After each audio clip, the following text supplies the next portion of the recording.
So if I am in Brazil, or if I'm in Colombia, if I'm in Peru, and we said, okay, we as an industry, we're going to get people healthier. We're going to get people to start being more conscious, to start moving more. That's going to be the benefit of the whole entire country, right? So what are those things that we can do for our school systems, to work with the public and the private industries, and just collectively, find ways that we can find a unified voice when we talk about people being active and creating healthier communities. And I think that is maybe a common ground that we all can do, and maybe the government will be a little bit more open to have these conversations with us. Olá pessoal, tudo bem? Aqui é o Gustavo Almeida da Fitness Brasil. Estou aqui para um bate-papo super especial com uma pessoa muito querida que já esteve com a gente nas últimas 2 edições da Fitness Brasil Expo, mas não que ela fez uma visita, ela passou os 3 dias lá com a gente, foi até a desmontagem, até começar a desmontagem ela ainda estava lá com todo o nosso time, o que é um baita sinal de que ela gostou muito de estar com a gente. E dessa vez, para a Fitness Brasil Expo 2026, ela vai dar uma palestra super especial dentro do CEO Time, que para quem não sabe é parte da Conferência de Gestão e Negócios dos 3 dias ali, quinta, sexta e sábado, a palestra da Maria, é sábado, 3º dia da conferência. Então, Maria González, antes da gente começar, só um breve relato. A Maria é natural da Colômbia, mas reside nos Estados Unidos há mais de 25 anos. Então, o nosso papo aqui vai precisar ser em outra língua. Entendemos que seria mais fácil para os dois conversar em inglês, ainda que tivesse a opção espanhol ou portunhol. Eu vou pedir um pouquinho de paciência para vocês acompanharem em inglês ou pelas legendas, como preferirem. Eu vou migrar aqui para a gente poder bater esse papo, tá bom? Então vamos começar aqui com a nossa convidada. Maria, thank you very much for your time. It's a pleasure to talk to you. Likewise, Gustavo, thank you for the invite. Yeah, always a pleasure, always a pleasure. So Maria, tell me a little bit about your journey. You are nowadays, right, since 2019, as you already told me, as the CEO of ClubFitness, right, in North Carolina. But how this journey start in the back? I know you have been for a while at the company, so can you make a long story short and tell us a little bit about your journey before the CEO chair? Sure, of course. So I grew up in Colombia, and I grew up as a competitive swimmer, and I play water polo. So my life was in aquatics forever. Since age 5, I was, in year-round swim team. And then at age 15, I started playing water polo.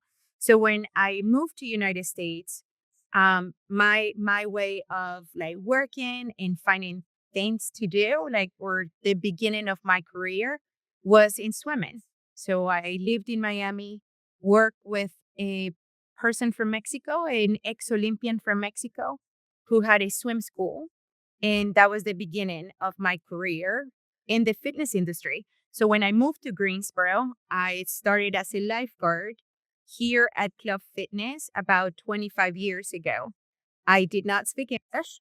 So it was a journey of not only being a lifeguard, but then started teaching swimming lessons from there, water exercise. And I kind of have grown with the company. I've done pretty much everything. I have gone through every department. I've run departments. And since 2019, I have been the CEO.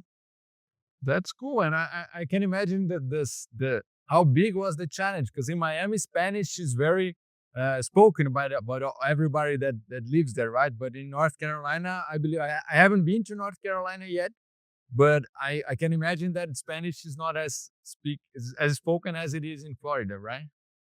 Absolutely. Well, you're more than welcome to come and visit to North Carolina. It's a beautiful state. But yeah, the reason why we decided to move from Miami and leave Miami was because we were studying English, but everything was Spanish. So it was very challenging. So moving to a place where people did not speak Spanish as much, we were forced. We were forced to practice it. We were forced to speak it.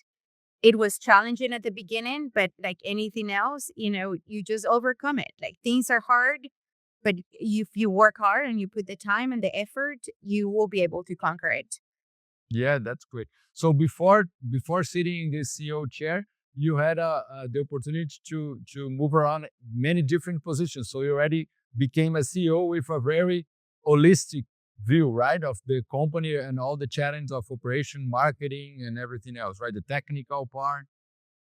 Yeah, so I kind of like went from like teaching swim lessons to taking over one of the departments, which was the aquatics department. Then years after I joined kind of like the management department, we have two fitness facilities, two fitness centers. And then after that, I was just kind of like one of the operations managers. I continued to like run the aquatics program. And then, as time went on, I just took more and more responsibilities. To one point, I took over one of the locations. Then I was the executive director for about 7 years. And then after being the executive director for 7 years, then I took on the CEO role. So it has been everything. But, still even like to this point, I mean, I will not expect anybody to do something that I will not do. So there is not a job that is too big or too small. We all are part of what we do. We're responsible. I am the first one to say that I will take the blame when things are not done right. And I will give the praises to the team when things are done well. Yeah, that's a great spirit of leadership, right? A principle, I mean, a very it, important it starts, principle. starts with us, right? It starts Yeah, with yeah, us. exactly. And this already brings me to the first question here in my script is about this dual leadership, right? Strategy and operation. Because not only that you run as a CEO Club Fitness nowadays, but you also have the seat as a board member at HFA, right? So how these two different roles complete each other? So throughout my career and my leadership journey, I have enrolled in different leadership programs here locally with the Chamber of Commerce. And many years ago, I enrolled in a program that is called Leadership Greensboro. And after we went through the program, which like leaders from different industries come together, the question was, okay, so now what? How are you going to use those tools that we have given you, that you have learned to give and impact your community, right? Like, it's not about only taking, but it's also what can we give? So I started like serving on different boards here locally, serving my community. So not only like the blessings and the gifts that I have received as an individual, as my family has been established here, but then, like as we say that we give, we receive twice as much when we're given. So at one point I said, okay, so I've been giving a lot to my community, but this industry has given me so much. And what are the opportunities for me to give back to the industry? And the HFA, it is the most important board in this industry here in United States and globally, right? Like there's no many associations or there's no many boards that you will see that has the approach that the Health and Fitness Association have. And in addition, I do think that I bring a very interesting perspective because even though I run clubs here in United States, I am Colombian, I am Latina, and I am connected with, other people. So, for the Health and Fitness Association, you are not asked to join. You have to nominate yourself and you have to go through a selection process. And it is a very challenging one because it is a very competitive, like spot to get into. So the first round I didn't get into and I tried again. And then it was that second time that I was selected. And it's an honor and it has been just an opportunity of a lifetime. Oh, that's great.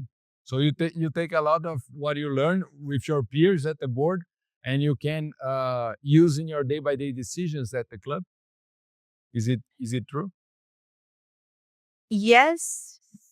And yes. And when you are on a board, everybody is serving because they have the heart of giving back and they want to improve the industry as a whole. You are on a table with very bright minds, and like they said, if you are not on the menu, If you're not sitting on the table, you will be on the menu. So decisions will be made, like it or not. And if Yes. you are sitting on the table when decisions are being made, you have an input. You are part of those decision making moments. And I think it is that part that I bring a perspective when those decisions or when those conversations are happening, right? Everybody comes with different experiences. They're running different businesses. As I have the opportunity to talk to people who run businesses, I can bring that perspective to these conversations as well. But I think to your point, Gustavo, like there is so much to learn that I can learn for me as I'm running my business as well. So there is like these give and take that we're not only sharing and helping shape, but at the same time, just like seeing what are the best practices that they're being done, not only here in United States, but globally. What are those connections that we're making? What are those things that we can even connect people from one place to the other because they need each other? So it's almost like what are the opportunities out there for us to strengthen relationships, connections, make our industries better, regardless of where we are. Yeah, wonderful. Great, great. So, the American market is kind of not only the fitness industry, right? But usually seen as in the edge in what is new, right? So what's going to be the trend? What's next in the market? Usually, the other countries, such as here in Brazil, we look to the industry in the states and trying to figure out what's the biggest trends that we then and how long it's going to take to get here to Brazil. And which ones are solid, which ones it can be tropicalized, which ones we should try to anticipate the future so we can maybe uh, do the first step, move a little bit faster from our competitors. So being in the United States, but with all these worldwide connections, are there any trends that you can share with us that you think it might hit here in South America? I mean, longevity right now, it's kind of like on the spot of the world. And then I think here we're seeing it, right? And what are going to be the things that are going to stick? I think people are more mindful of what are the things that we're doing to really improve our well-being, our lives, our lifespan. I think for the longest time, I think this industry that's it's supposed to be part of it, but we have packaged what we do with six packs and thick muscles, and we are that, but we're more than that. So I think seeing that is mental health, brain training, memory training, all the things that maybe as we are younger and strong, we're not thinking about. But as people age, as people are more conscious, they want to age well. They want to move better. They want to be stronger.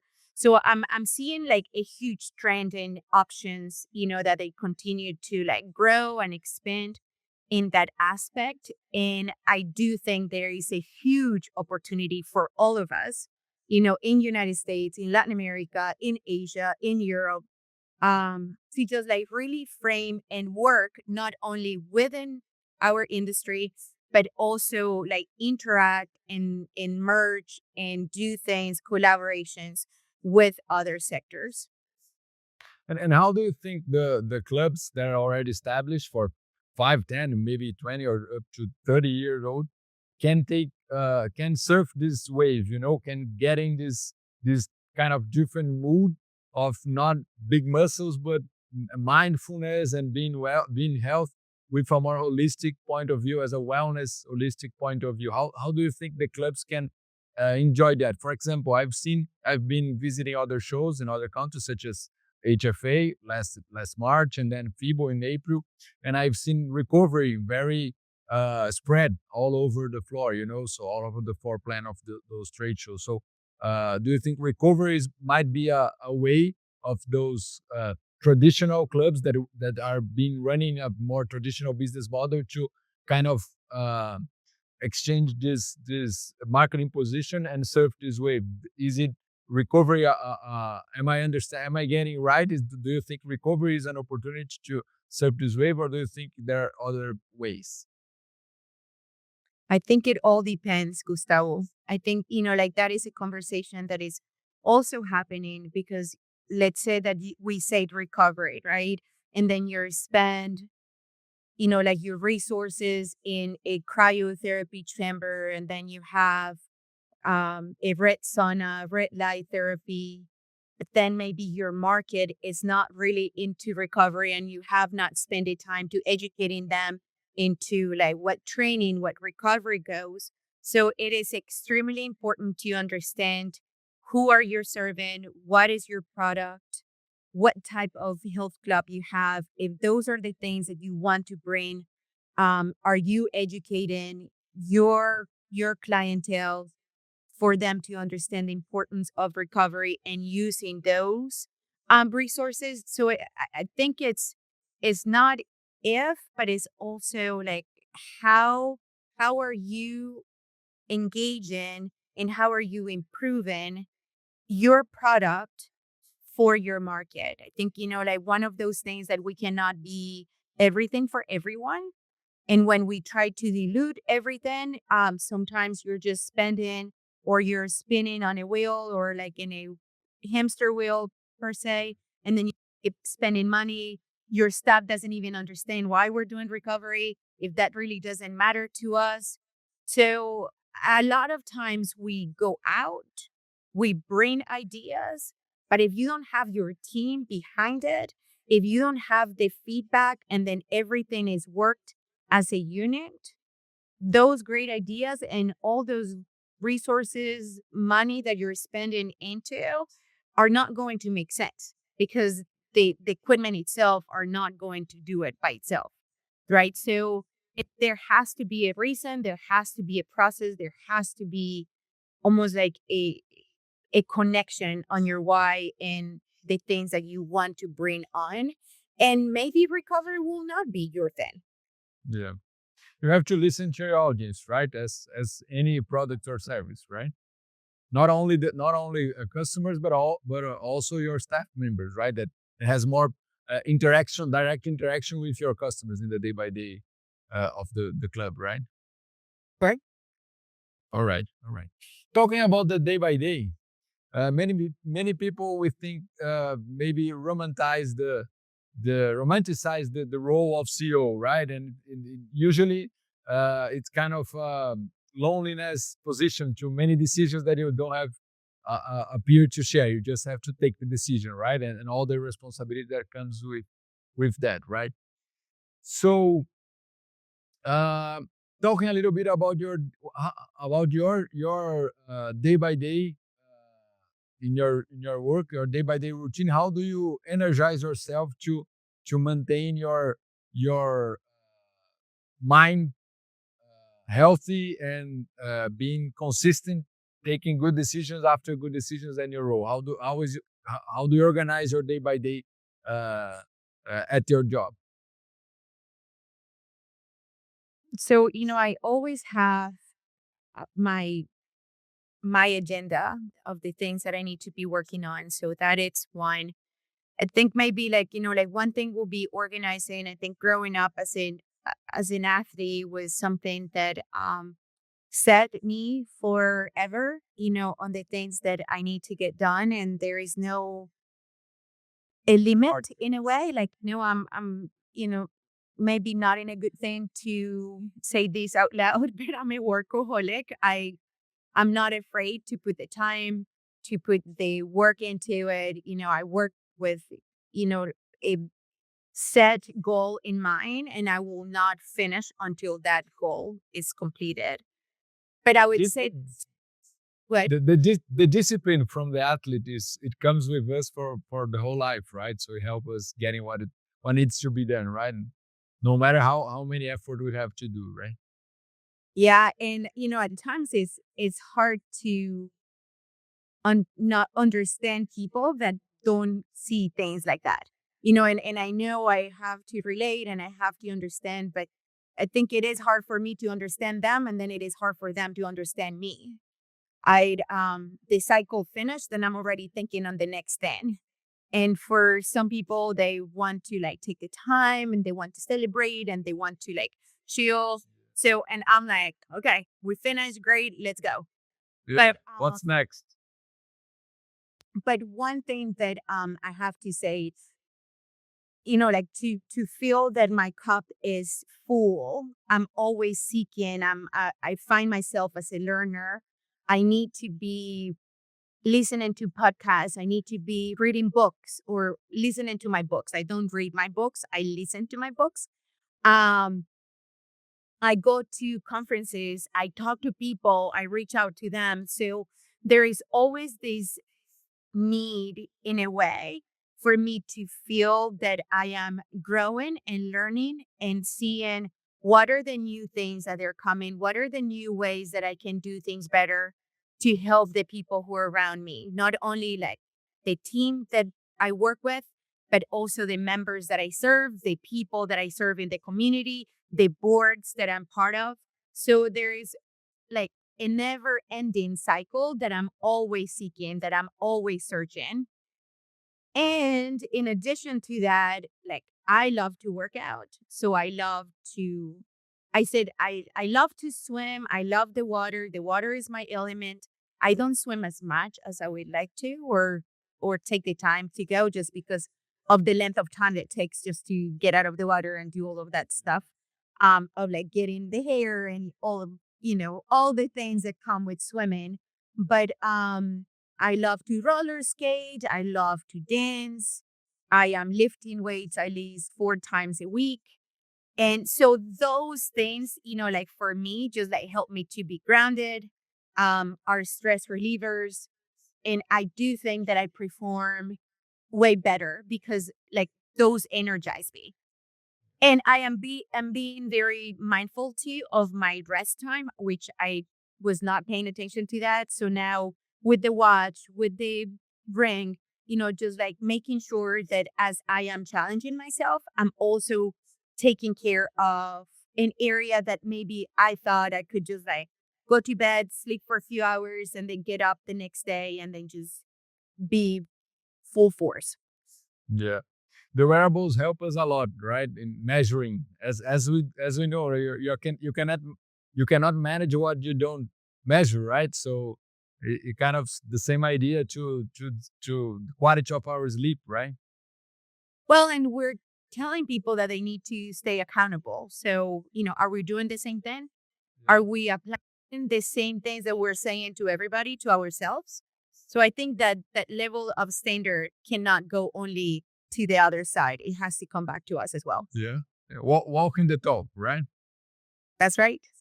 Yeah. Wonderful, wonderful.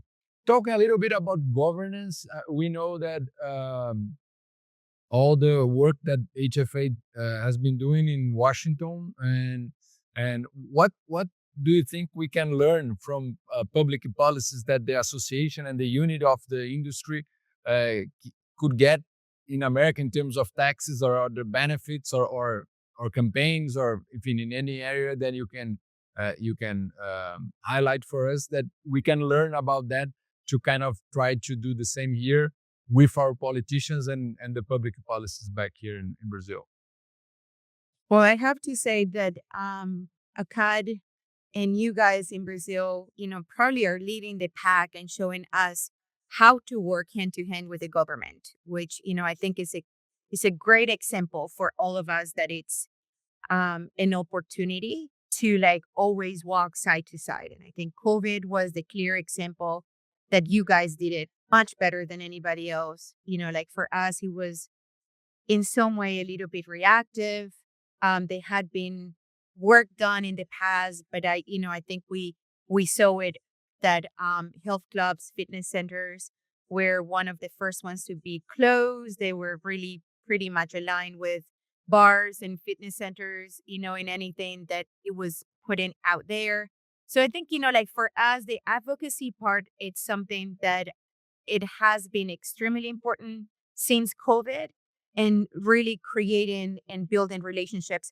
I don't know in Brazil and other countries in Latin America, how is the connection with the government? I think here in United States, you have your federal, but then you also have your state legislation. So when we think about taxes, when we think about click to cancel, not necessarily would apply to like in a federal level, but it can happen in your state. So it may happen in North Carolina, but it may not happen in Florida. So for us, what we have been seeing, and we just had a fly-in DC a couple weeks ago, is the importance of being present, always having relationships with your legislators at the state level. And that way, when, we're trying to pass bills, when we're trying to push for anything, or when there's the opposite, when they are things that they are trying to do, which it will be maybe tax um fitness memberships or things like that, then we can come and say, okay, we need to talk. We, like these will be affecting these amount of businesses, and it will be hard for people to add, X amount of money into their monthly things. So it's in my head is just like, what are we doing not to be reactive? What are the things that we can do to be proactive?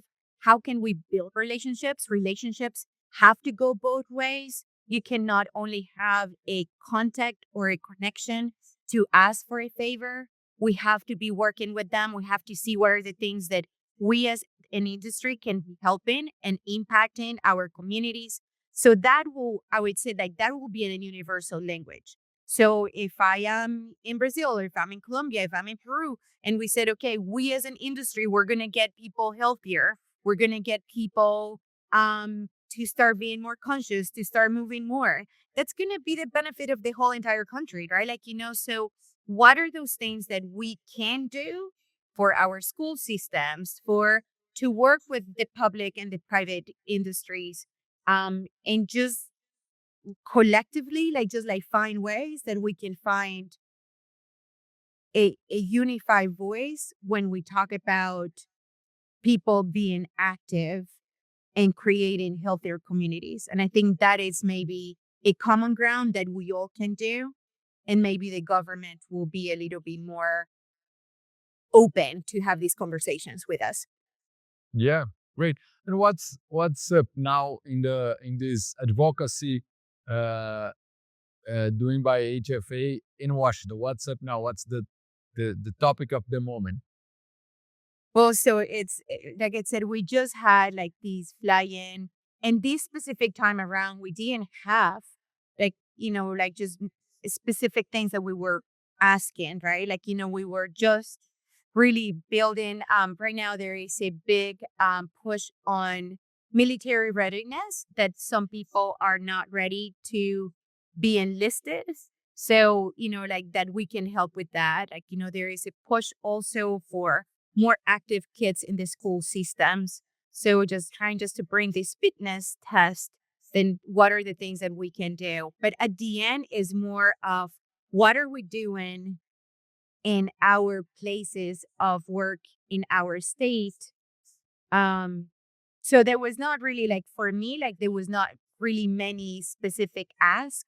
It was just connecting, putting, our name with my local officials in DC, saying I am one of my, I am one of your constituents. We're going to be, like representing the fitness industry, and we want to make this connection. There was a big, like ask years ago, and it has been one for a long time, and it was like taken, and at the last stage, I think it was at the House where it didn't pass. But it cannot be just only one thing, and it is not. I think it will be unfair for us to say because it didn't pass, then we're not doing the job, right? Like, we're now on the front for talking to people, creating a sense that these industries represented in DC with advocacy. Yeah, great. And what our industry can do to the population is amazing, right? We just have to to get more space in our politics leaders' heads, right? So Well, and you have industries that maybe are not as healthy, and then they have more presence because they have more resources, they have more money, they're moving more things.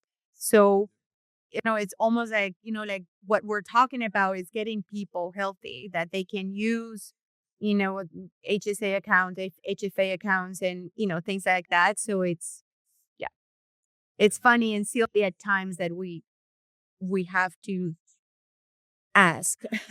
yeah, that's all right. Getting back a little bit to your day by day business decisions at Club Fitness. What's your biggest pain, and what are you doing to relieve it? What are the medicine that you are taking to relieve? What's the biggest pain of your business now? So, as independent clubs, I would say generating leads has been something that has become more challenging. When you have chains coming in, they're going to have, a larger marketing resources than like independent clubs. So like, like that one, it's maybe I would say not only like my pain, I think it's a pain that I'm hearing, and not only here in the States, I'm hearing it with other independent clubs as well, that it is a challenge. One thing with that is that when people come, they're almost like ready to join, right? Like, like now people, when they go online and they can look the different sites, seeing what their offerings are, as they're coming in, it is very unusual that people will come in for a tour that they're not ready to say, like, yes, I already saw everything. I just wanted it to see it in person. I'm ready to join. So So you're go ahead. Sorry. no, I just said that, like, so those leads are more qualified leads, if I want to say it. So they're a little bit less than what we had before, but the leads that they're coming, they're pretty strong. So the conversion is better. They are coming. There are less leads coming, but the leads that are coming are converting more. Is that it? That's correct. Yes. Great, great. And how about the other side, the retention of the members? How is now? Do you think the competitive environment that we are living in now, it's getting tougher to do the retention, to have a higher state of retention? How is the retention in your club now? The retention is good. We just continue to look for ways that we can create communities within our clubs to keep people engaged. And I think, like usually you're going to have your people that they're connected with group exercise, or they're going to be connected with water, or they're going to be connected with, we just opened 4 indoor pickleball courts. Um, so that you have the pickleball players, you have your spinners, you have your strength training. So there's some pockets within in, and it's almost like how can you create these organic, and some intentionality as well too, that you can bring them in together and then they can spend more time. So what we're finding is that people are looking for ways to meet other people, to be around other people. And those are going to be the ones that they're going to stay with your club longer because they're friends. They're going to be connected with that, not only like activity that they like to do, Yeah. but it's more like they're connected with their friends, and they're going to be checking on each other. They're going to be meeting for coffee or going out for lunch. So like those things are something that have been very important to us always. But I find that we're trying just to even like create even more ways of enhancing that space for people. So do you have social areas for the people to enjoy themselves besides exercising at the locations? Yes. So these clubs, the owner, it's a retired anesthesiologist. And when he visioned this space of the club, he thought of wellness, and he thought of creating a space where people who were not exercises, they will feel welcome. So from the start, the design of the club is you don't feel in a gym. So there is sitting areas everywhere. We have couches. He's an art collector. So we have, it's almost coming to an art gallery. There is art everywhere. We have, like it's a sitting areas, tables, people come and do their work. So like people that have, like, I don't know, like now that they're working more from their computers and stuff like that, they can definitely like use our facilities for that too. So there is a lot of sitting areas around our clubs where people can just come and hang out. And now we're, just like I said, just trying just to find different ways of just creating those spaces for people just to do it on their own, or is just because we are facilitating something. Cool. That's great. So another challenge here, it's human resources, right? Is it a challenge for you as well? Yes, I think that is a worldwide challenge. You I mean think you that mean recruiting, finding the right people, or training, or keeping them in the team? What part of the human resources universe do you think is the most challenge? All of it. well, I think, like the hard part, at least like, what I'm finding is that we're not a high paying job industry. So it is extremely hard to say, oh, we're going to find great talent and we're going to retain it, or at least here. So there's going to be other opportunities. Your best people probably will, unless they're not doing it for the money, they're going to go and they're going to find other opportunities for themselves. So I do find that, you know, in competing with other industries that they maybe have in entry level that they're paying better, it's harder at times. Is a very transitional job. I know, like for you guys have to have not only like just like bringing the people, but then just like the education part that, adds into that challenge. Here like we require certifications for trainers, for instructors, but they don't have to have the 4-year degree in, kinesiology or physical education or sports science. So that in a way maybe makes things a little bit easier. But on the other hand, like it's I don't know. It's tough. It is very tough to just have, a list of applicants that are ready to come and join you. And what's a good practice that you can share that you have been doing in terms of this human resources challenges at your club that you can give us as a tip? Well, I don't know if it's like something like super new but I have to say, for human resources in all the ways and finding staff and also with members, referrals are like the best thing. Having staff that will bring or recommend someone that they know.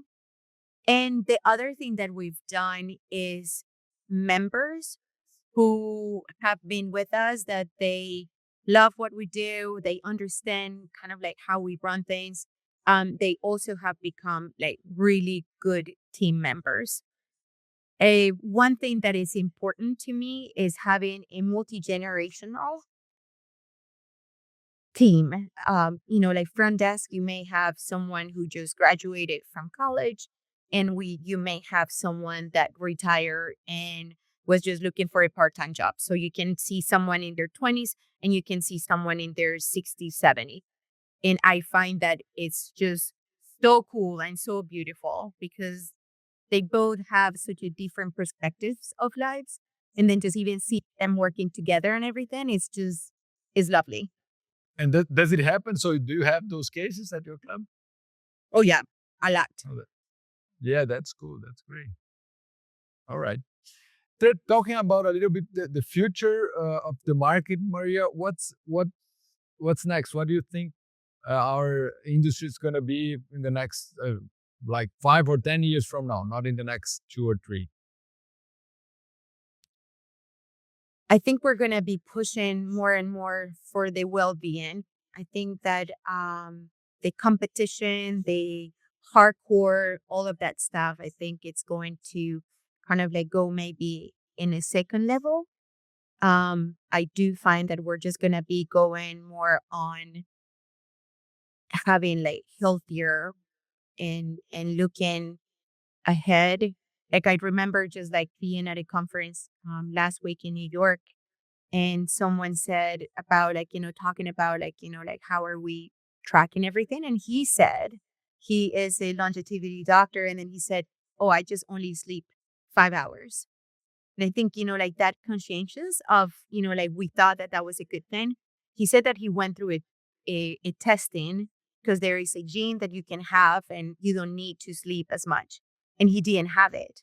And whenever he went through that test, he said, well, but then, I feel fine. Like, I just only sleep for the 5 hours and I'm fine. And then they said to him, yeah, sure, you will feel fine now. But what you're going to be finding as you continue to age is that your memory and your brightness and your sharpness is going to start um, reducing. So I do find that as we have more access to information to see how our well-being is, I think we're going to be investing more. I mean, like, this is the only body that we have. You can change your car, you can change your clothes, you can change your shoes. But I mean, there's even if you have a knee replacement, even if we have, there's so many things that we're not going to be able just to exchange it. So if we're not taking and thinking of like that well-being for us, we're going to be in a really bad position. So the future is going to be that. How are we impacting our lives and the lives of the people that we serve to live better and Not healthier longer? great, wonderful, wonderful. Getting back to the event, we are about 60 days to the event now, so 2 months to go. What's in your view, in your point of view, what the event represents to the industry, developing the fitness industry here in Brazil and Latin America? Well, you guys down. I am like a big fan of Fitness Brazil. I mean, to me is one of my favorite events in the world. And I highly encourage anyone, anywhere in the world who has never been or who have been to attend Fitness Brazil. So I am counting the days. I cannot I cannot wait to be with all of you. This is gonna be, a record event. You guys have pretty much sold out, like last year. So I can't even imagine what you're creating. So I am looking forward to the trade show. I'm looking forward to the education sessions. It's going to be great to participate, as one of your speakers. So I'm thrilled. I cannot wait, and I know it's just going to be an amazing delivered, as you guys have always done it. And one of my highlights is, I mean, you Brazilians know how to put a show and how to like bring music and party and bring the excitement. So as soon as I come in, it's just, I mean, the love, the culture, everything is palpable. So I'm excited. Cannot wait. That will be great. One more time, it will be great to host you here. And last but not least, what people can expect from you in your speech at the CEO time? Well, I'm just gonna continue to share, like those finds, those things that I do on my on my daily life here at Club Fitness. I am always, like telling people that I am an open book. I love to connect. I love to find ways that our stories and our journeys, like find those cross paths that we just like help each other. And I think, as operators, I think at times, as you said, like at a CEO level is a very lonely path. And then sometimes you just like find that you're the only one with like facing specific challenges, and that's not the case. I think the challenges and the difficulties come for all of us, regardless of being a one club, being a multi club, being on a chain, having lots of resources or not. So that's kind of like part of what we do. So just a very honest and open conversation, and just sharing not only the goods, but then also the challenges as well. Wonderful. Thank you. Thank you very much, Maria. You're Thank you. welcome. Thank you. All right. Pessoal, muito obrigado por ter ficado com a gente nesse papo maravilhoso com a Maria González, que vai estar com a gente no sábado, 29 de agosto, terceiro dia da Fitness Brasil Expo. Te vejo lá. Maria, I'll see you in August, right? That's right. Bye then. Thank you very much. Bye.